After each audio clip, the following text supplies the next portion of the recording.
L'acqua ha una natura, una struttura sorprendente, perché per come è fatta si adatta a qualunque forma. E questo è il suo aspetto quasi miracoloso, incredibile. È proprio come l'acqua e l'amore. L'amore è capace di adattarsi a qualunque forma.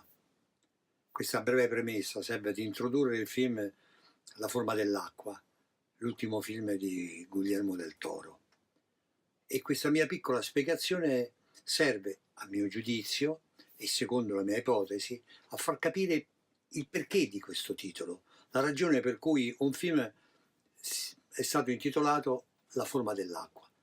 Dicevo, l'amore, proprio come l'acqua, è capace di adattarsi ad ogni forma, ad ogni situazione, da essere una piccola, meravigliosa goccia che contiene tutto a un immenso, infinito oceano. E il film narra la storia di una piccola, sperduta goccia, che però contiene in sé tutte le qualità dell'acqua, e che incontra un'altra goccia di acqua, diciamo così, diversa, selvaggia, ma nonostante questo simile a lei, soprattutto perché noi vedremo con quanta ricerca, con quanta dedizione, con quanta umiltà la prima goccia cerca di confondersi con la seconda goccia. Questo è il concetto. Chiaramente sto parlando di persone e la metafora delle gocce serve a far capire come e attraverso quali peregrinazioni questa piccola goccia d'acqua, questa persona umile e qualunque, quest'ultima rotella del carro, messa di fronte a un ignoto, a qualcosa di straordinario ma anche di terrificante, non ha paura. La sua solitudine di piccola goccia d'acqua è tale che deve essere riempita.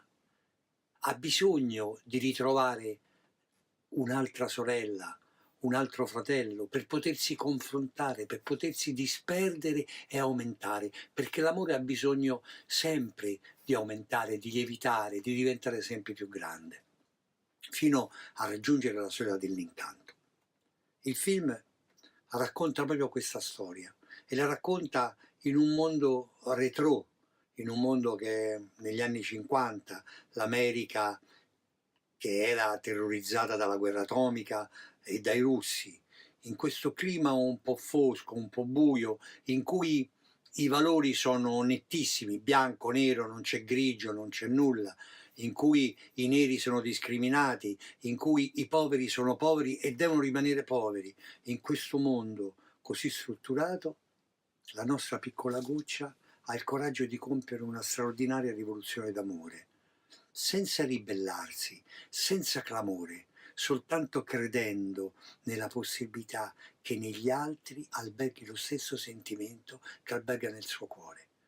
E la sua solitudine, che l'ha ridotta a una piccola fiammella, a una piccola goccia d'acqua, improvvisamente si squarcia e in una scena meravigliosa in cui tutta una stanza inondata d'acqua, lei può finalmente immergersi, per chi veda il film capirà cosa voglio dire, immergersi nell'amore. E in questa straordinaria comunione, in questo ritrovarsi, è il messaggio più bello del film.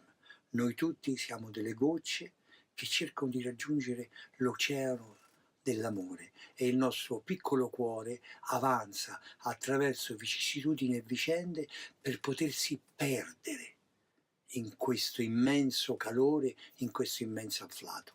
Ecco, in questo labirinto in cui Guillermo del Toro ripropone un suo personaggio che era Habeas Sapiens di Hellboy e in cui c'è una magnifica Sally Hawkins che ha il ruolo di questa piccola goccia, di questo piccolo protagonista. Io vi invito a vedere questo film e vi invito soprattutto a riflettere quanta forza e quale forma può avere l'amore dentro di noi per poter esplodere e farci felici. Grazie.